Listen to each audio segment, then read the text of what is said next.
Hello, everyone. I'm Becky Betts, Chief Marketing and External Affairs Officer with A Better Chicago. Thank you for spending your lunch today with us for this very special series of conversations. We hope you leave today's program with a better understanding of ideas to support Chicago's youth.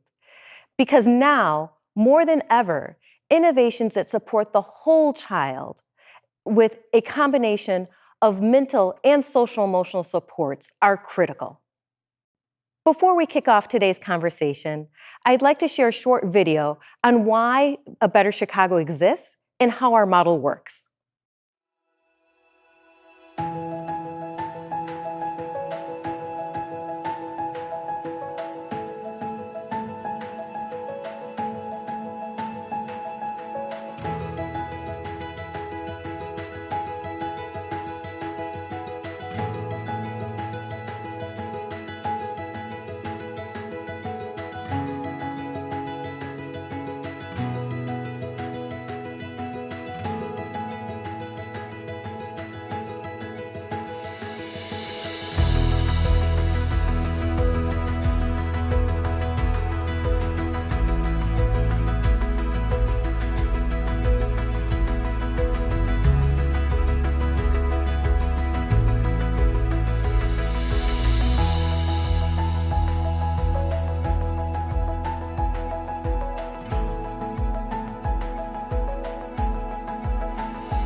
I'd like to say a special thank you for our sponsors who have made this series possible.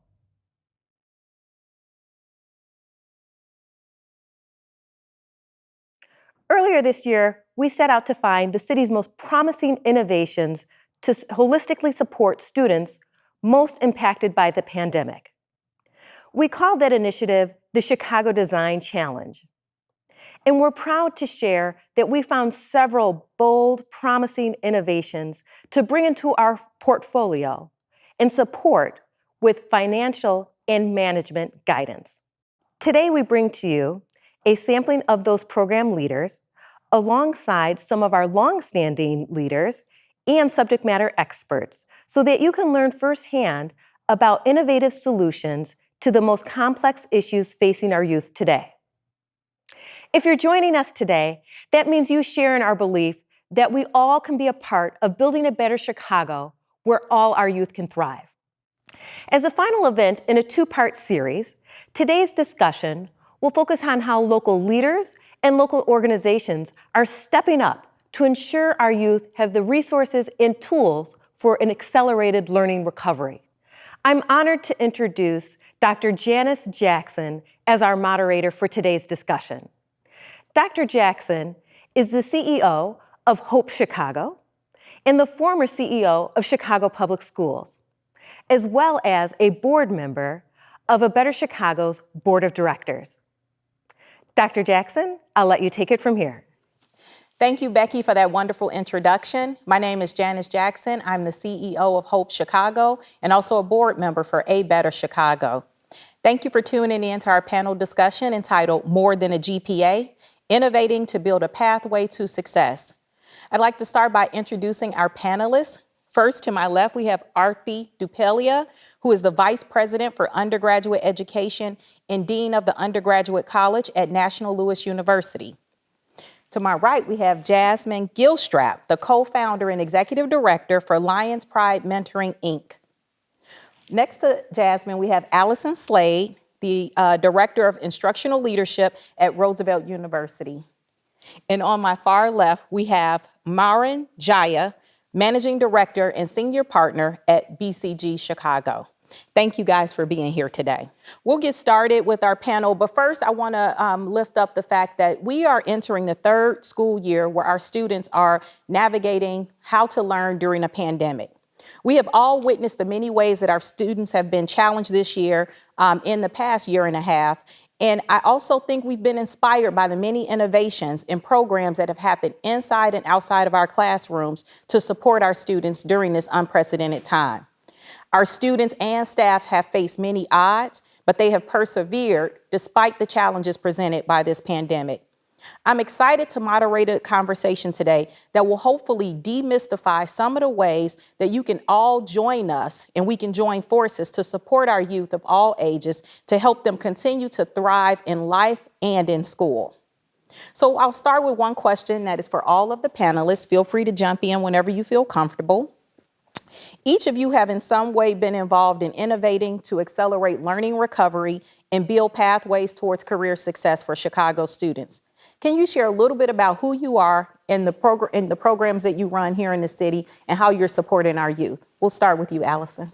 So I'm Allison Slade. I am the Director of Instructional Leadership at Roosevelt University. I also work on a variety of strategic initiatives. And I think my lens for innovation comes from my 14 years of being a school principal in CPS and in the suburbs. And what we're trying to do through the generous support of A Better Chicago is develop what we're calling the Metropolitan Chicago Tutoring Corps. And with that, we are using all of the research that we all know around high dosage tutoring and the impact that that can have both socio-emotionally and academically on students' learning acceleration, and really broaden the opportunity to look at recent college graduates, to look at students in college, and hopefully to build a pathway all the way down to middle school students who can be introduced to the different careers in a school in the field of education and give back and be inspired by their, more junior students in their schools. Wow, that's awesome, especially the opportunity to lift up high dosage tutoring. We know that that's an equity issue and that for many of our students, they haven't had those opportunities. So definitely excited about that innovation. Jasmine? Yeah. So as co-founder and executive director of Lions Pride, my work is supporting our school partners in implementing our program model, which is kind of two pathways happening at the same time. So we train our 11th and 12th grade students to be leaders in their schools as mentors, and they serve as mentors to our 9th grade students. And so our 11th and 12th grade students get lots of really great opportunities around career development and leadership development, while also helping our 9th grade students. As we know, 9th grade is a very difficult year, and this year especially is going to be very difficult for a lot of the students that we serve. So allowing them to have a role model within the school that they can go to throughout their day to be able to talk about, issues they're having, whether it's with school or with, finding friends at a new high school. All of those things are really important for our students, and what better person to be able to talk about that and help you with that than somebody who's been through that experience yourself.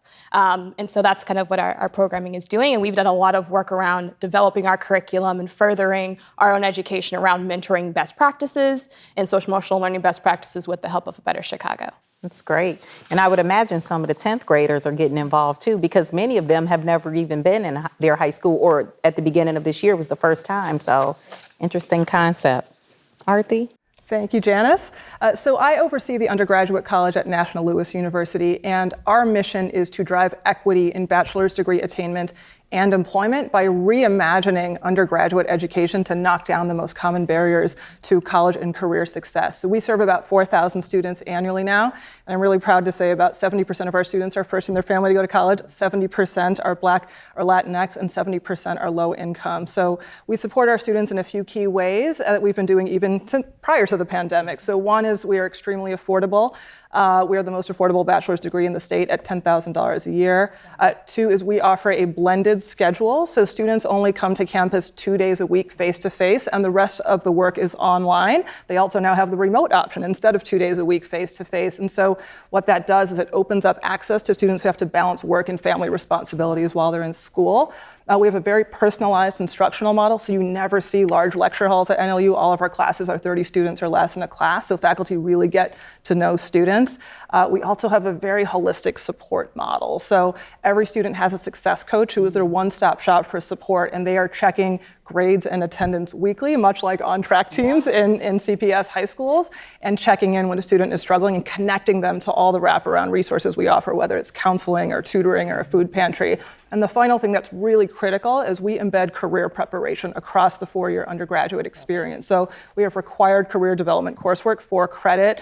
We have an internship requirement for graduation, and we have an assigned career advisor to every student who's accountable for internship and job placement, because we see success not only as walking across the graduation stage, but walking across the graduation stage with a strong first job offer in hand. And then since the pandemic, the work has really been around how do we take all of these supports and offer them in the virtual environment in an even deeper and better way. Yeah. No, I was just listening to you, and I feel like every best practice around college access and equity, you just checked them all off. So great work over at National Louis. Marin, you want to round us out? Sure, thanks, Janice. So I was fortunate enough to be able to bring together a couple of the roles that I play in the pandemic as it relates to education. I co-chair Advance Illinois, which is a nonpartisan, research-based public education advocacy organization. And over the course of the pandemic, they were activated to think about learning renewal in Illinois at the state level.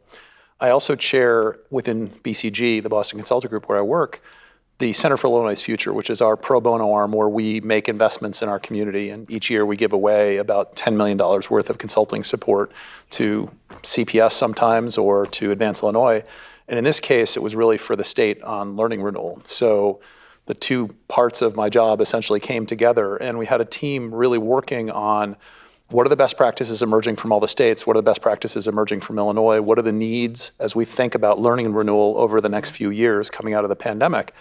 And instead of just putting out a publication, what they tried to do was put together a resource guide so that administrators, educators, and ultimately policymakers could see what the places were to invest, what the things were to invest, as well as a resource guide that people could use for understanding what kind of assessments, holistic assessments, not just academic, but also behavioral assessments might be valuable coming out of the pandemic.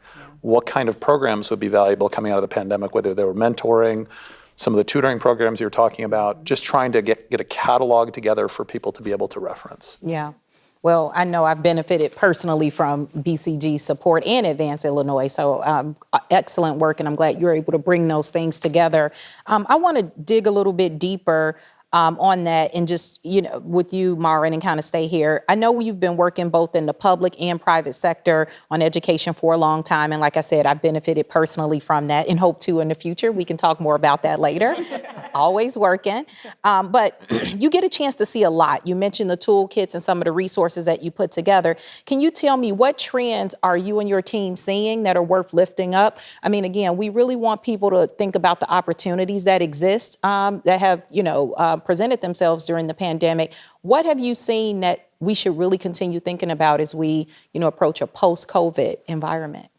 So I think employers have seen the challenge and have started to rise to the challenge. They're looking at kids coming out of high school, coming out of colleges, and they see some of the same things they're seeing in their workforce. And I think there are really three things to bear in mind. One is these kids have had an experience which has changed the normal trajectory for them in terms of their development, whether that's intellectual development, academic, social, emotional, even physical in some cases. And how do you actually think about giving them an accelerated rate of experience to try to make up or change the trajectory of that development? There's a related point, which is their overall physical, social, emotional, mental health isn't where it would be. I think if you asked employers, I think they've been surprised at how unhealthy the workforce is now coming back out of the pandemic, and putting in place resources to support that and overcome that. And I think lastly, and this is really probably the most important point, there is an enormous inequity in the impact that's being felt. And if you look at the kids who are the least advantaged, they're the ones who've suffered the most because the formal education system comprises such a huge proportion of the development that they receive and the inputs that they receive, that they're the ones who've suffered the most as that formal education has taken on a different form. And so as employers and as the public sector needs to, we have to really think and always have the equity lens in mind because we've created this challenge for ourselves that we now need to work to overcome. And I think we have a long way to go to dig our way out of that. Yeah, I mean, well said. And just to piggyback on that, I was having a conversation with the high school principal yesterday, just asking how things are going. And, you know, one of the things that she lifted up is the piece around SEL that you're lifting up, which is that something different is happening, that the needs are great. Coping skills, some students have either lost those skills or are really finding it difficult to negotiate in this new reality. And so I think that learning is critically important. And on top of that, we have to make sure that our educators are healthy enough to respond to this and support the students. So there are challenges there, which is why A Better Chicago has prioritized SEL. And so I just want to kick a question off to the rest of the panel. We know that folks are hyper-focused on academic recovery, and we're definitely going to come back to that. But can you talk a little bit about how you're bringing an SEL and trauma-informed lens to the work that you're doing? What is it that you're seeing? Help people understand that, and then how are you addressing those challenges? So anybody can jump in. I can jump in, Janice. So social emotional learning is something I've been working in basically my whole career. Long time ago, starting a charter school with that in mind. And so I've really been able to witness sort of firsthand how things have shifted and changed and also been heightened by what was describing, the idea that our most underserved students are most disproportionately affected here. So in terms of the tutoring program that I mentioned before, one of the most important things is that we are teaching our tutors and training our tutors to be that trusted adult, right, for these students. They're going to see these students at least 3 times a week, but hopefully 5 times a week. They're working on very specific social emotional learning skills that can be done one-on-one. So for us, that's self-efficacy, right? The feeling that, yes, I can persevere, I can do these things, right? And perseverance. When I hit troubled spots, which I'm going to hit, I have strategies to go to get through them. Now, there's a lot of other social emotional skills that students need to develop, given that they haven't been with other students, right? Those social relationships. But we're really trying to focus on those 2 very specific self-awareness opportunities for students. And I think tutoring is a really great place to do that, right? Because you can really develop that one-on-one. So that's sort of what we're trying to do, and I'm interested in hearing more about what others have to say. Yeah, I think kind of, in conjunction with what you were just saying about the relationships being super important with our model and our programming, having a student work with another student is very powerful for you to be able to continue on with your community and building up your community within the school setting. And I think I definitely agree when it comes to making sure that you are addressing those soft skills within our program model. We have team building days, yes, but we also have our social emotional learning curriculum that we've developed in-house to be able to address our student needs. And I think this summer we spent a lot of time listening to our students. We did student interviews. We did surveys with our students for them to be able to tell us what are the skills that you think are maybe missing within your educational experience right now, and how can we at Lions Pride support you with that in our programming. And so I think leveraging the voices of our young people is going to be super important moving forward as well, because I think they have that self-awareness piece, and they're developing that self-awareness piece because of their experiences they've had over the year and a half.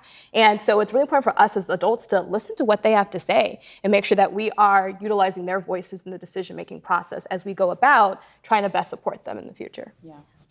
And I would add, I think we're seeing a little bit of nervousness and hesitation around engaging in class, right? Because students haven't done it in person for a very long time and haven't been in large groups. And so I would echo the piece around relationship building. So in the classroom, we really say building relationships is the #1 component of supporting student success, of course, right? And so that's why we have the small class sizes that we have, and we've intentionally, in the first few weeks throughout the term, we just started a couple weeks ago, have really coached our faculty to spend time building relationships, have these community building activities to really create that safe space for learning.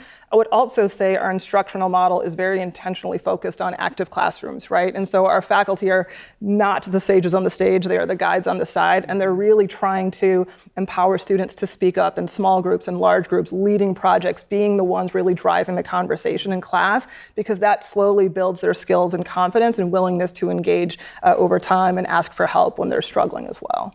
Yeah. I want to just kind of build on that, and Marin pointed this out a little bit in his comments about workforce, the health of our workforce. And so all of you are leading organizations and teams where they may be experiencing burnout. I mean, I feel like poster child for burnout. I'm sorry, I'm living in it, I'm recovering.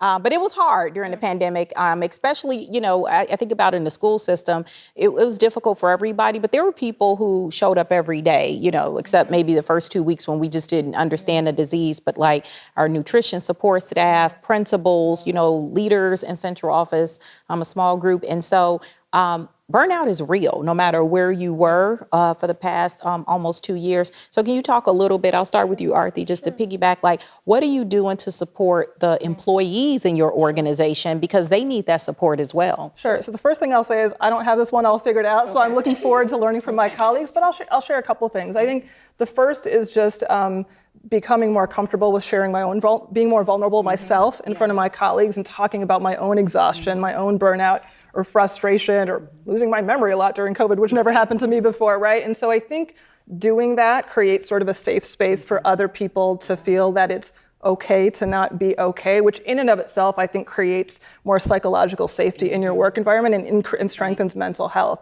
I think beyond that, we have tried to do a couple of things to proactively support our employees in self-care. So at the start of our academic term a few weeks ago, we actually had an all-college professional development for our faculty and staff where a few of our faculty members, a psychologist, a social worker, and a teacher prep faculty member led a professional development workshop called Cultivating Mental Health, Put Your Mask On First. And it was about the fact that you need to practice self-care before you can be there for your students. We talked about things like setting routines, setting boundaries, having loved ones you can reach out to for help, because our educators are struggling with compassion fatigue. They're experiencing secondary trauma, right, from watching our students being traumatized. And so I think that's really important. But I would say it's honestly a work in progress, and we're continuing to try to look for different strategies on how to support our employees. Yeah.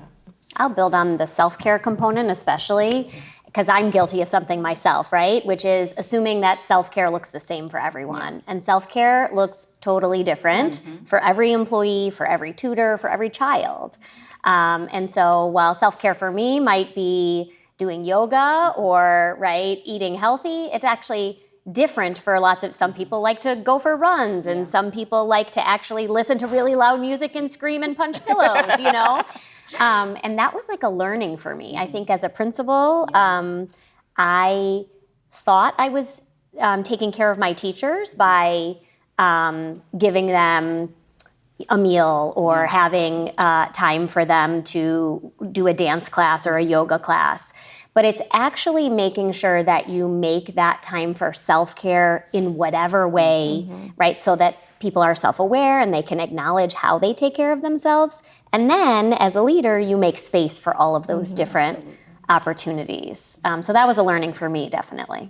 Yeah, I think that space piece is really important. I think working with primarily students in our program model, creating that community has been really important for us in supporting our students. I think a lot of our students felt very isolated, this past year and a half, not being able to see their friends, not being able to do the things that they usually would do in a traditional school year. And so I think for us, that community building was really important. And so building that safe space where people can feel like they can share their experiences, being vulnerable with students. I know as a teacher, it's very difficult. And sometimes you want to maintain that presence that you are in charge at all times. And sometimes I think the most powerful and connecting moments you can have with the students is when you are truly transparent and you say, I am tired, y'all. Today, we are just going to sit here and we're going to just relax and take a moment for ourselves. I think that is so powerful for students to realize the humanity, and I saw a lot of acknowledging the humanity of teachers from students last year in a way that I had never seen in previous years. And I hope that continues for us to be able to see the humanity in each other also as well. Yeah, and I'm optimistic that it will. I think this generation is much more open to thinking about things like self-care and things like, so they're going to teach us a lot, and it sounds like it's already happening. Marin, can you just share what you've seen during your research? I mean, you've looked at this and you lifted it up earlier. What is it that you think people should be implementing to support staff and leadership so that they don't face burnout? Thanks, Janice. It's been a real challenge over the course of the pandemic, because I think what people haven't recognized is that people have actually been working harder. The remote has made it harder. People have been putting in more hours because they don't have the same draw away from their time working. We saw in most of our clients, at least in the first few months, productivity skyrocketed because people had nothing else to do. Yeah. And then we kept saying, be careful, because there's going to be a price to be paid for this. And that's what has played out. And now we're starting to see some of the policies come through that have been helping over the last maybe 12 months. It's gotten better. And those policies really are around some of the things we've been talking around self-care, but it's how do you scale and systematize those? And so changing our policies around events that people can do. We used to host big events in the office. We used to host these very big events. And instead what we did was we created a budget for do-it-yourself events. And a lot of our clients have done the same thing. You create a budget, people can spend this much on an event in a month, and if they get other BCGers, the budget grows, right? And so you create these scalable events that people do what they're comfortable doing. Some of the events might be, we all dine in and get on a call and play games online. Some of it, maybe people get together at the beach, but you provide a vehicle for people to connect and do something that's more social with their work colleagues. Sometimes it's things like we will sponsor a meal for people to go out with their family to eat, for example. And we've seen clients do a broad range of those things. Some people have been creative about how people can use their vacation time, take leaves. It's been a range of things, but I think we're still wrestling with this one, because the biggest thing that we see is challenges. People used to like to travel or see friends or go to concerts, and some of those things have been taken away, and it's taken a while for people to redirect and find other ways that they can relieve the pressure and the stress of and the burnout from work. Yeah. It's a lot. I feel like people that are leading during this time, whether you're leading in an organization, a school, et cetera, we have to pay attention to how we do this. And to your point, Allison, it may look different than what we thought in the past. Maybe it's not the big events or some of the social gatherings that we prioritized before. So I think flexibility, once again, is coming up as the operative word. I want to switch gears and go back to learning and academics, because that's definitely something that's extremely important. And, you know, to be quite honest, something that concerned me a great deal during the pandemic.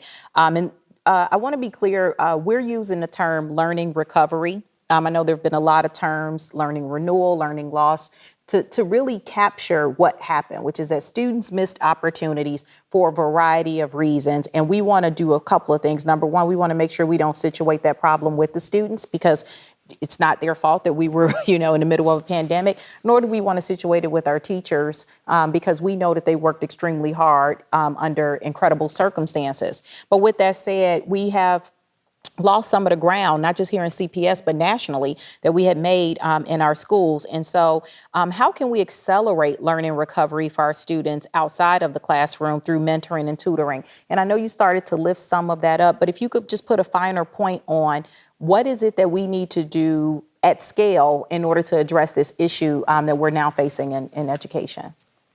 Yeah, so I'll start, Janice. I was just putting a presentation together where one of my colleagues came up with the idea of looking at a classroom in 1950 and looking at a phone in 1950 and comparing that to the classroom today and the phone today. And like how far we've come in the technology of the way phones are used, what they're used for, how they're done, and how little, frankly, classrooms have changed. In fact, the pandemic kind of took us back, right? Because we're not seeing a lot of collaborative learning spaces and that kind of thing. So one of the things that we're trying to do both in the graduate school and for our tutors and our tutoring program is thinking about those innovations that can provide more one-on-one time or learning time for students.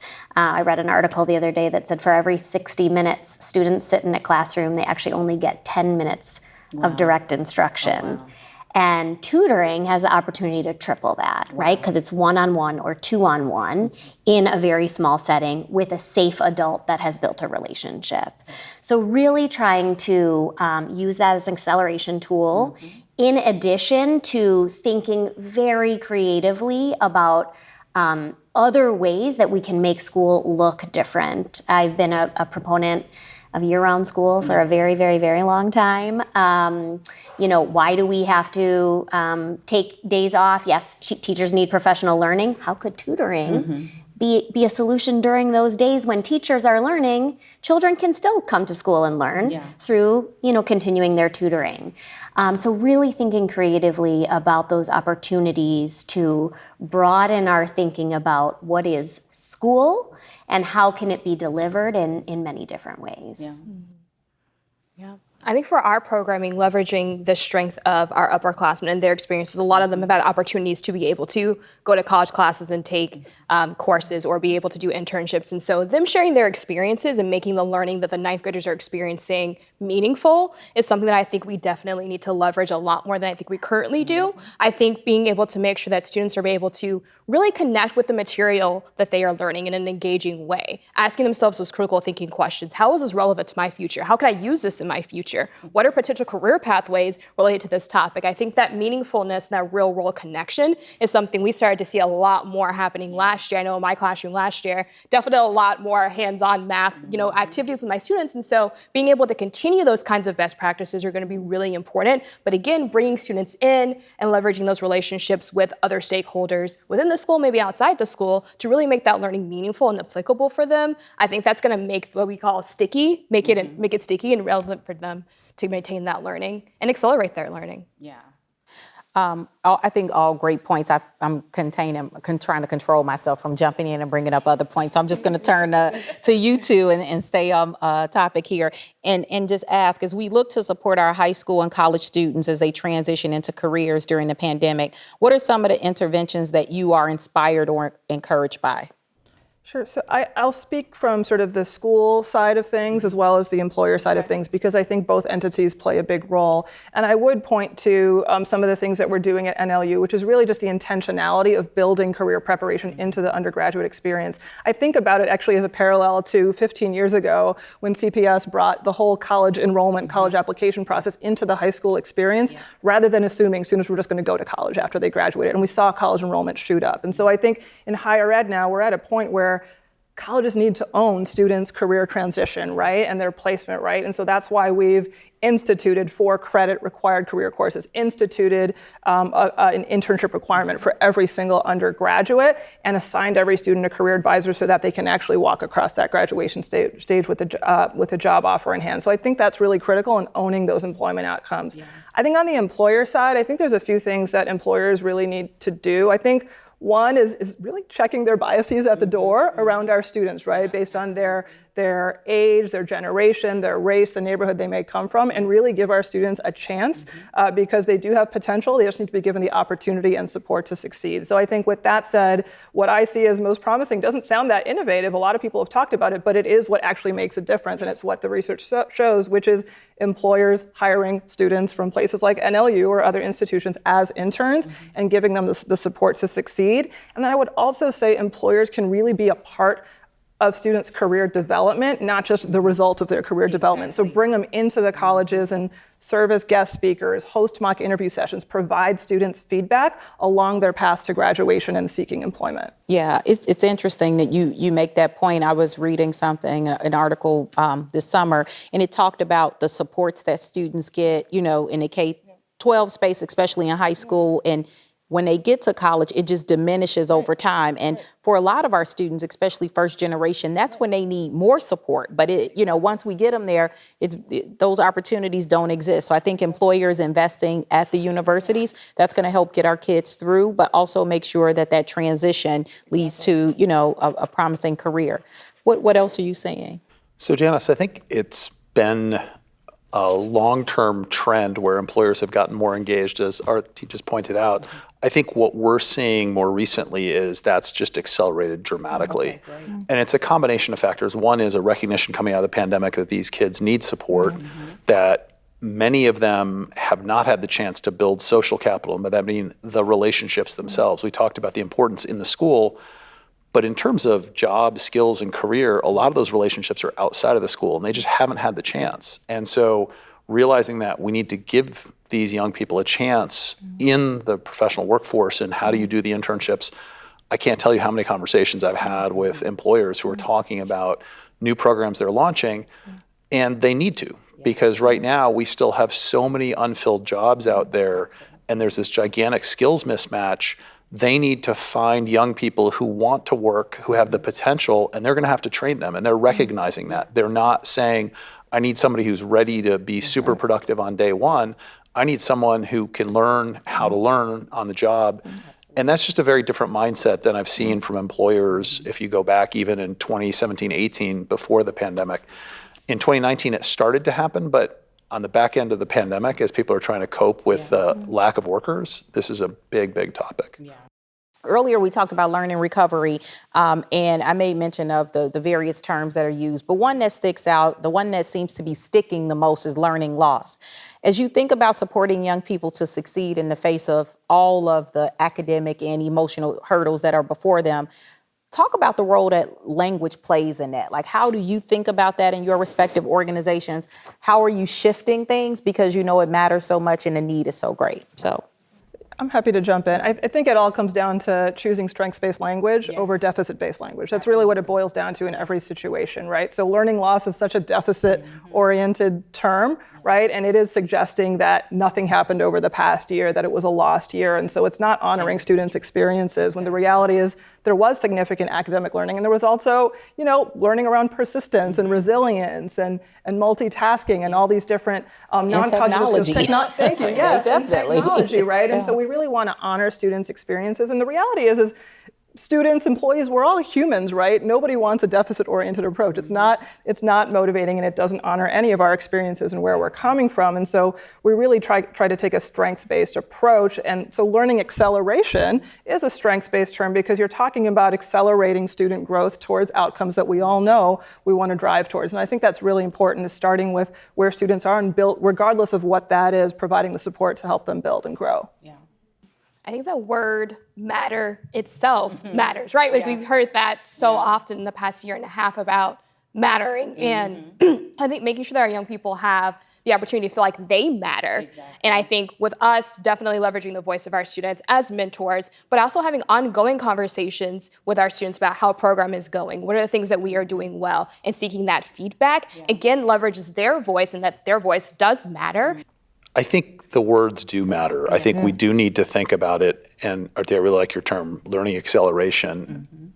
These young people have had a different experience, and they've developed in many different ways. We want them to now gain some benefit over this period going forward. We've learned a lot in the course of the pandemic. We've learned how we can deliver teaching and learning in a very different way. We have new tools to deal with. I think we don't talk enough about how crises over time have transformed society, most of the time for the better on the back end of it. I suspect this generation of kids is going to be much more empathetic and sensitive to other people and their suffering and their challenges. And I've already seen that in my own kids. I think we're going to see a very different, almost psyche emerge from this generation of kids because they've seen what can happen. And that gives you some perspective at a very young age that I think does have a profound and positive impact. And so we should be thinking about all of the positives that are going to come out on the back end with these kids. And I really like the idea of it's really about how do we now accelerate from here? How do we look forward rather than looking back and think about how do we harness what we've done and accelerate going forward? I think going back to the idea of learning, how you learn is through definitions. And so definitions of words matter, and even that word matter itself has definitely been something that we've talked about a lot in our discourse over the past year and a half. And so leveraging what does it truly mean to matter? And even extending that to our students, how can we make sure that they feel like they matter and they're a part of that process and that their voices matter? I think when we talk a lot about leveraging student strengths and the strengths of our students, how can we make sure that they feel like they are part of the decision-making process? Because they are part of everything that we're doing. And so how can we make sure that we're lifting them up and supporting them? And that in and of itself is learning recovery, right? It's learning acceleration. You're learning on the job. You're co-creating with this adult who has this experience who you're learning from, but also sharing your expertise as a student in that. And I think that's a very beautiful, wonderful thing for us to be able to do. Yeah, absolutely.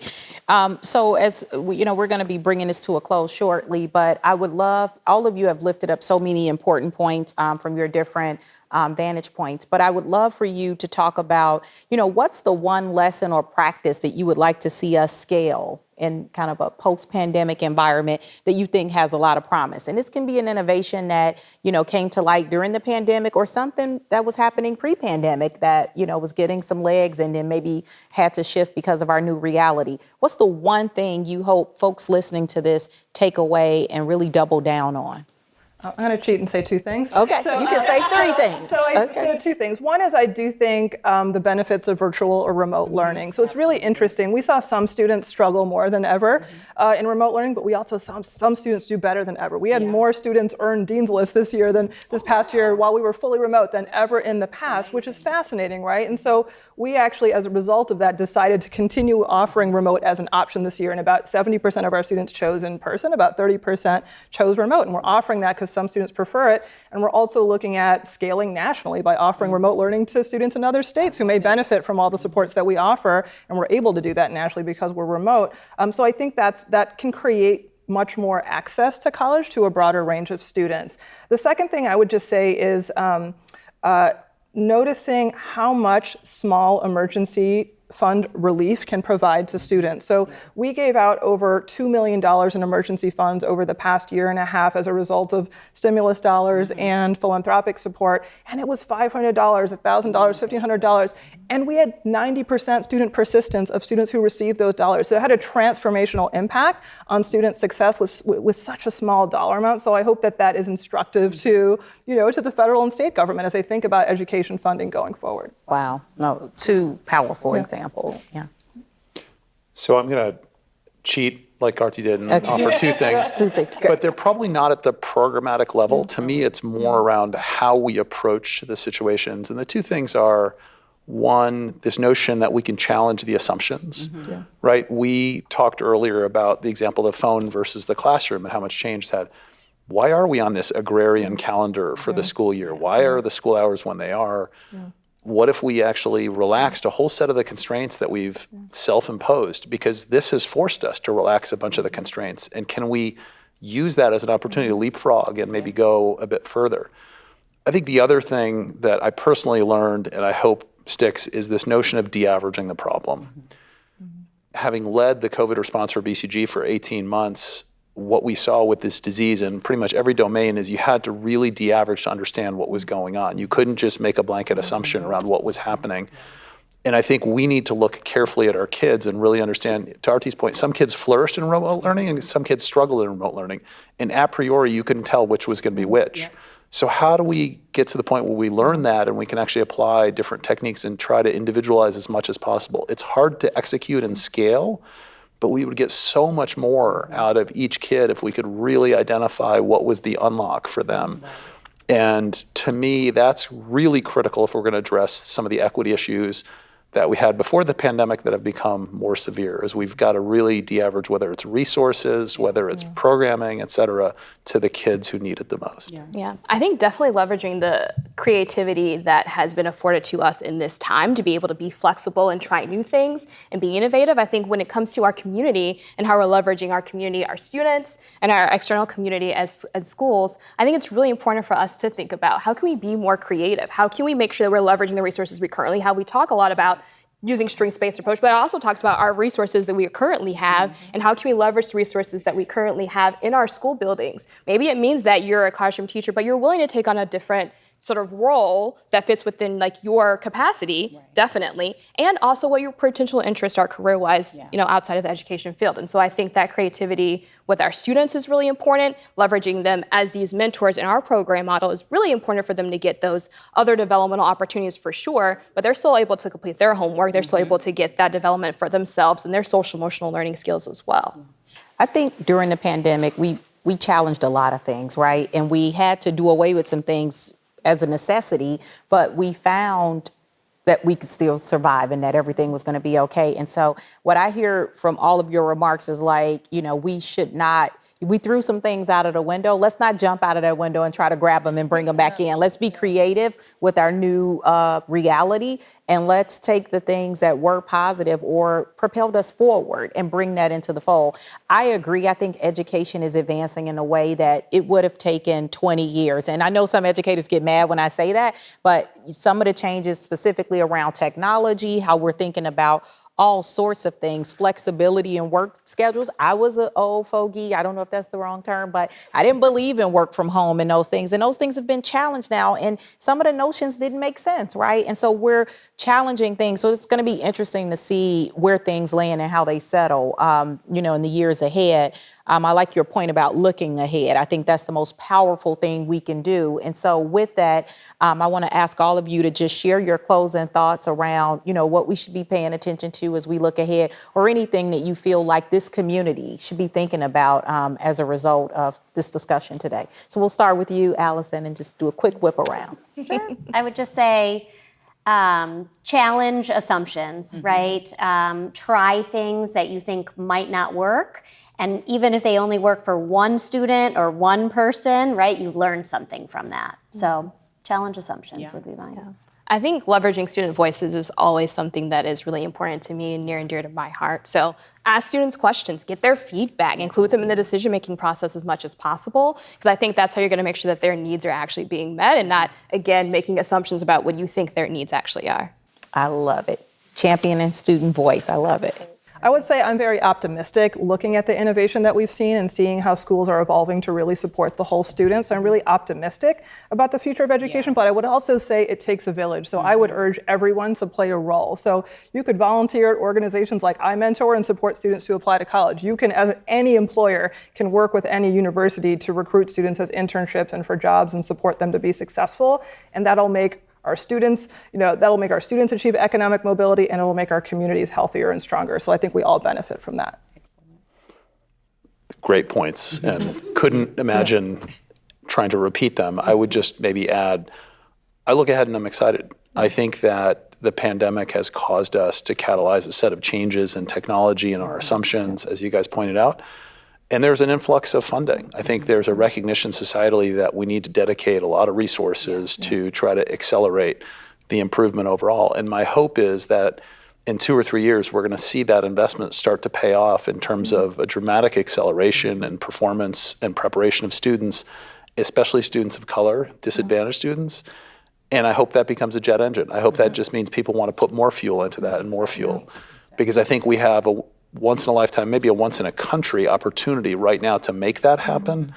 And I would love to see us take advantage of it. Yeah, excellent points.